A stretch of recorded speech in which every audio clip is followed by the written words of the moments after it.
Welcome back to Primetime News, and a special welcome to those of you watching online at onespotmedia.com. Up first this evening, concerns this evening that the latest police statistics show that more than 50% of children reported missing since the start of the year remains unaccounted for. Children's advocate Diane Gordon-Harrison wants the public to play their part in the safe recovery of missing children. But as TVJ's Anthony Lugg reports, the issue has been a concern for years.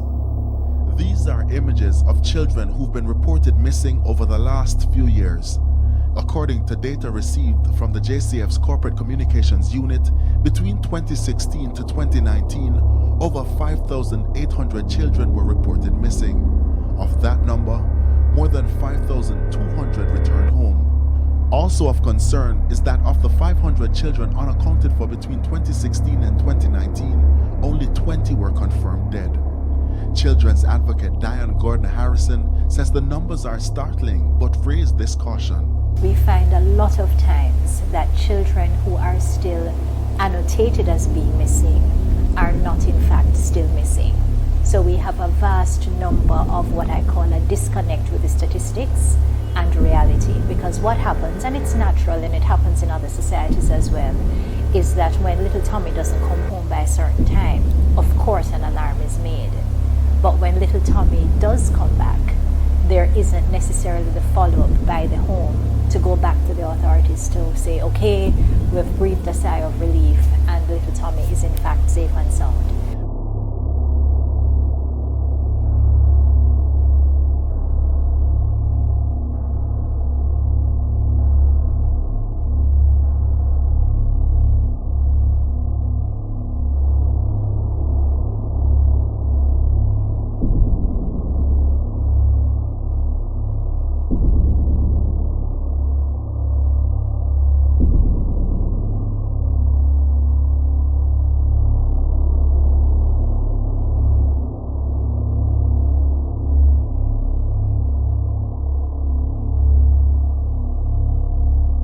Between January 1 and February 17 this year, 158 children were reported missing.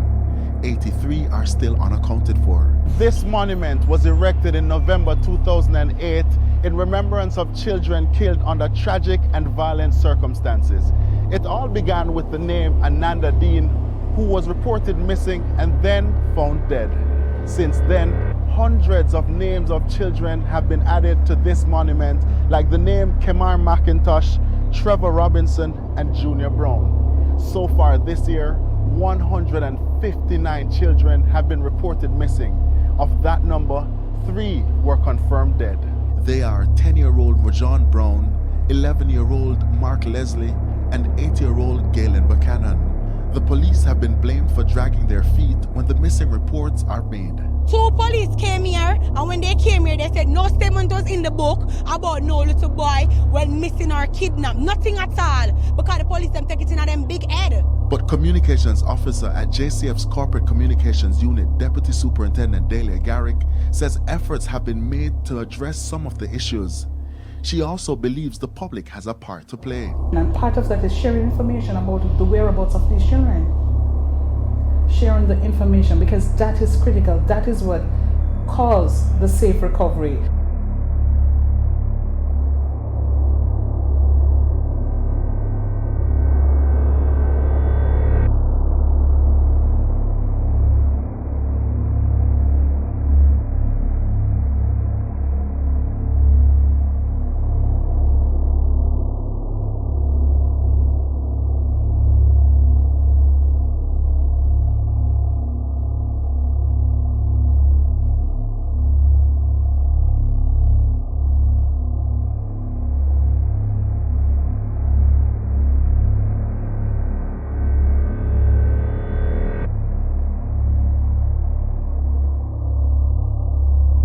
The Office of the Children's Advocate, while agreeing the police needs to do more, commended the efforts over the years despite several challenges. We need the authorities, the police officers, to be very proactive and very interested when reports are lodged in relation to children who are gone missing, because what we have seen is that to delay is danger.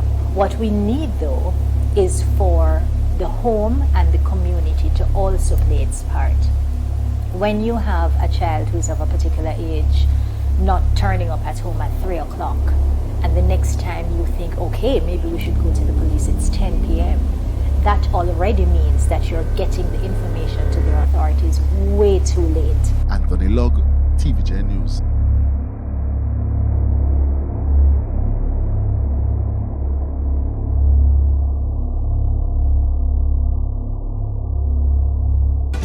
Thank you so much for joining us for this edition of All Angles. I'm Dion Jax Miller. Recently, the Minister of Education announced that over 100,000 children have simply dropped off the grid. They've dropped out of school. They're not in any kind of contact with the education system since the COVID-19 pandemic began and online schooling started.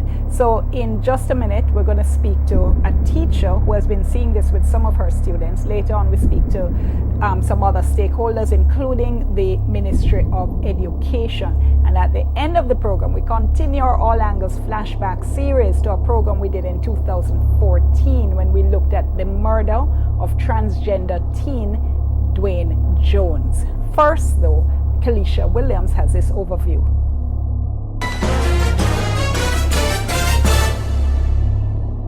We have been hearing of the challenges of online classes since the start of the pandemic, from poor internet access in some communities to students unable to afford the required devices. My son is home during the day with his father, and there's only one device, which is a tablet, and his father uses that as well. And the other thing is the cable. There is no cable around there, no Wi-Fi. But Education Minister Favour Williams said some students have been completely off the grid. About 120,000 students who are not engaged. They're not engaged online, they're not watching TV, they're not listening to the radio, they're not opening their books, they're not in contact with their schools. Even those teachers try to find them, they can't find them.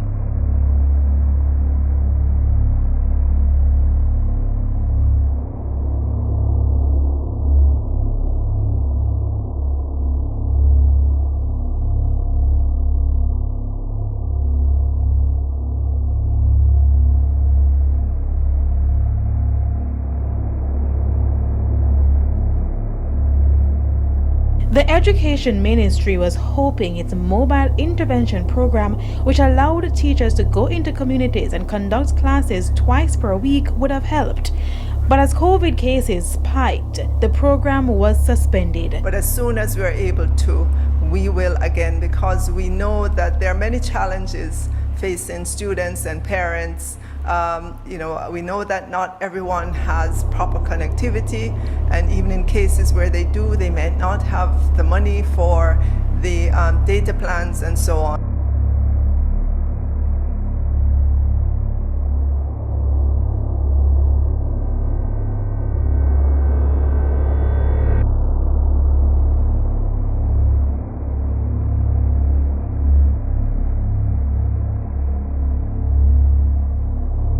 Some educators have since questioned the accuracy of the minister's announcement. Principal of the Yallas High School in St. Thomas, Mark Malava, for instance, said the number of students who have been absent from classes since last year could be as high as 170,000.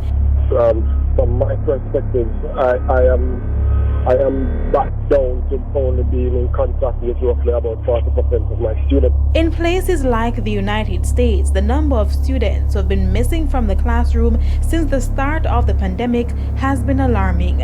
A recent study by Bellwether Education Partners in Boston, Massachusetts, showed that about 3 million students in the United States have been out of school since the pandemic.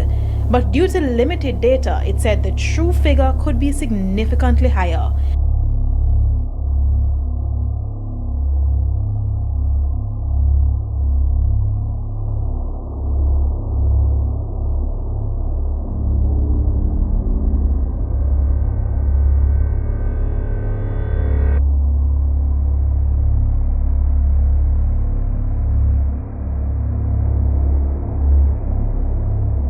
Now here in Jamaica, one suggestion by parents is to have their children repeat their grade when they return to the classroom. But will that work? Or will some students simply fall behind? Kelisha Williams for All Angles. Thank you so much, Kelisha. And I mean, I was saying to my producers, one of the reasons I wanted to do this program is that I can't understand how people aren't alarmed about this. I hear those numbers and I'm scared. Over 120,000 children. And as we said, some educators think it's far higher.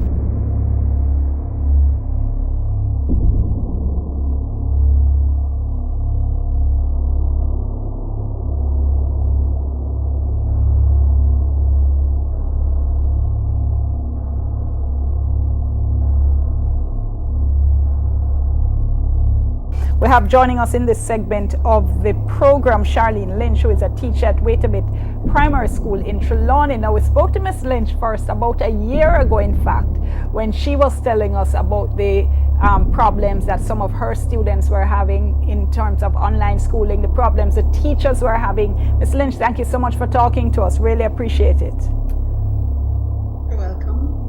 And I should just say to our viewers, you can WhatsApp us. It's 3810072, 3810072. And you can tweet me at DJ Miller JA or hashtag is TBJ All Angles. I remember vividly you're saying at the time that you might log into the online classroom and see 5 kids and the next day another 5 kids, but not the same 5. So the kind of difficulties it was creating. Tell me what's been your experience in terms of this problem of children dropping out completely. Well, nothing has changed much where that is concerned. The connectivity remains the biggest issue that teachers face, especially in rural. For my school, I can speak of we've had approximately 40% of the cohort online since October, and it has remained constant. So nothing much has changed with regards to how many of our students were able to get online to access classes. You said 40% have been online? Constantly, right. That's the approximate figure from my school. Okay, so that's 6 out of every 10 children, either not online or just in and out. In and out or not online. Wow. 6 of every 10, and that is indeed alarming. Yeah. And I know at the time you had told us the teachers had been making efforts to reach out to children and their families. Tell me what you hear from them. It's the same story, Dion. We have been reaching out, and I can speak specifically to that because I have been one of those persons reaching out. I remember I supervised grade 5, and I remember speaking to one of my supervisees, and she has 18 students on a register, but since October the most she has ever met online was 7 of the 18. And one of the things she faced, the issue is that when she called, after a while, calling the parents made no sense. They by now recognized her number and they had stopped answering. So I took it upon myself to do the calling. And when I spoke to parents, it's the same thing. Teacher, I have 3 children, 2 in high school, 1 and it's only 1 tablet. Teacher, have the money for the data. Teacher, we don't have Wi-Fi, we don't have access, and even if we do, we get kicked out. So it's the same issues over and over. Repeatedly, we try to reach out, we try to find what the issues are, and it's the same story from October. Okay, so even some don't have the devices, and even when they have the devices, they're saying they can't get on or stay on. Right, and since we last spoke, Dion, we have received tablets from the ministry. We had a needs assessment, and the path students were granted tablets. So the guidance counselor went about with, trying to find those persons who definitely had a problem getting online because of lack of device. So some of those persons received their tablets. So after that happened, we thought it would have got a little better. However, the connectivity remained an issue, and it did not, even if it improved for a week after that, the following week, it went back to where it was. So it has always been the issue of connectivity that has been in the forefront of everybody's problems in the classroom these days.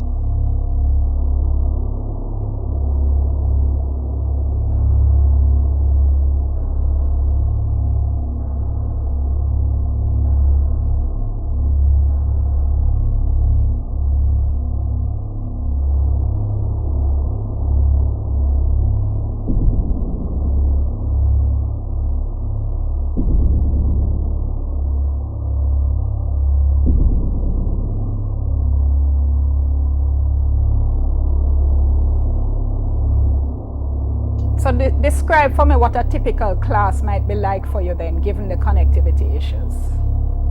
I will speak for my class. Yeah. Let me, first of all, I must commend my parents. I have 18 students, and I'm not one of the persons who, I haven't had absenteeism per se. What I've had is dropping off, keeping it off, not coming on because of connectivity. And the fact is that most of them, they had data or they had Wi-Fi access, but the connection is so bad that they keep getting in and out of class, and that created such an issue for me, because it's not easy when you're doing a concept which is new and then the students keep dropping off, coming back on. Teacher, I didn't hear you, can you repeat this? Miss, I'm trying to, and that has been my personal issue, not hearing, getting kicked off, not seeing the work that is uploaded. That has been my issue. But for my colleagues, it's worse than that. It's not seeing them.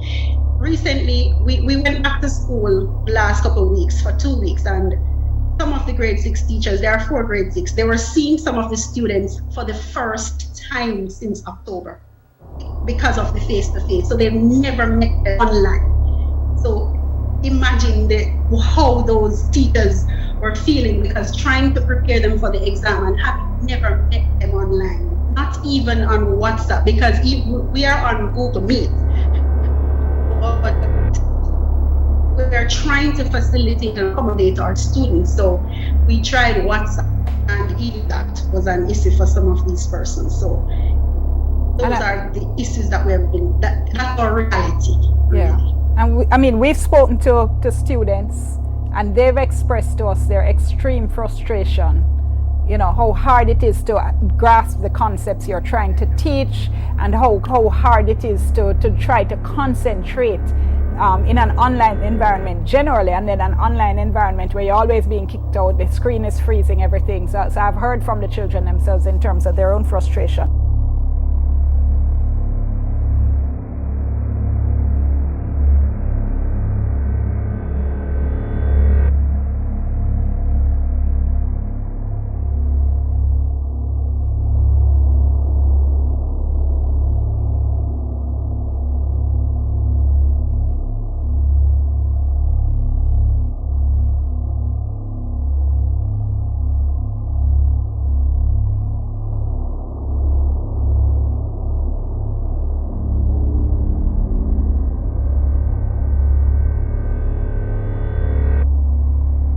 What do you think are the implications for this, Ms. Lynch? What do we do?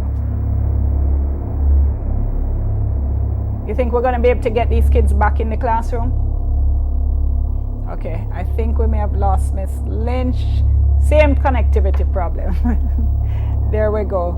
So we're just about at the break, so I'm actually just going to go to the break. I'm so sorry we lost Ms. Lynch there, but we were nearly at the break, and we're going to get some more thoughts when we come back. We want your thoughts on this as well. If your child is not in school, message me now. Tell me why. 3810072, 3810072.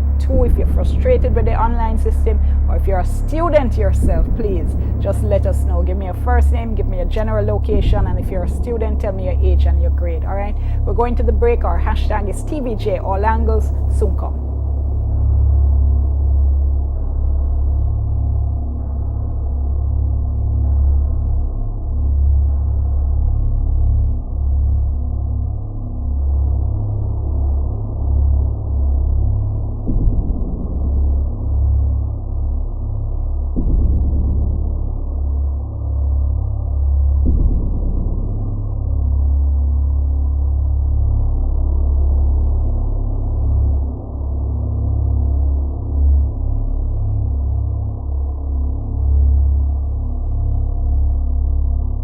Up first this evening, a second month into the new academic year, and a number of students remain unaccounted for. That revelation from the acting Chief Education Officer, Dr. Casson Troop. She was responding to questions from the Public Administration and Appropriations Committee. Anthony Lugg reports. When the 2020 to 2021 school year ended, approximately 120,000 students were unaccounted for. Deemed a crisis, the Ministry of Education was forced into action. After going into the field, the PAAC was told 45,000 of the students were found. The team was able to re-engage, communicate and support in a targeted way 25,000 of those students. So we were able to identify the students, track them, engage with them, finding out what was happening, and we were able to see 25,000 of those students participating in summer school, and the family support was provided. Fast forward to the new academic year, and a number of students have still not attended school. The last data coming in would show 26% out. We are seeing 74%. No, in week 3, so we're up to 74% at this point. Yes. What are we going to be doing to make sure that we follow up to get the additional 26% of the students unaccounted for? The Ministry of Education is trying to bridge the gap through its Yard to Yard Finding the Child initiative. Acting Permanent Secretary Dr. Grace McLean outlined how it will work. A part of the questions that we will ask the parents would be what would be preventing these children from coming to school, and based on the responses they provide and the categories they fall in, whether they are students on path or whatever other category, we will try to analyze the data to see how best the support can be provided. The committee was told that some 600 schools are being targeted. Acting Chief Education Officer Dr. Kazan Troop revealed that most of the unaccounted students were registered in schools in Region 1. When we look at the regional accountability data, we are seeing it very close. In some regions, we have up to a maximum of 33% of the students unaccounted for and below. So that's how we would have seen it. But if you were to go into numbers, we would have seen Region 1, which is Kingston and St. Andrew, with most of the students in terms of numbers, because this is a bigger region. We have about 97,000 students in Region 1 alone. So when you look at numbers, Region 1 is of concern, but when you look at percentages, we would have seen a maximum of 33% in any one region being unaccounted for. As for the resumption of face-to-face classes, we have been working with the Ministry of Health. We have done our risk ranking analysis in terms of the variables, especially for our students 12 and under. We have this information being reviewed now by our minister, and I am sure she will make a statement as soon as possible in terms of the actual resumption of face-to-face. Anthony Lugg, TVJ News.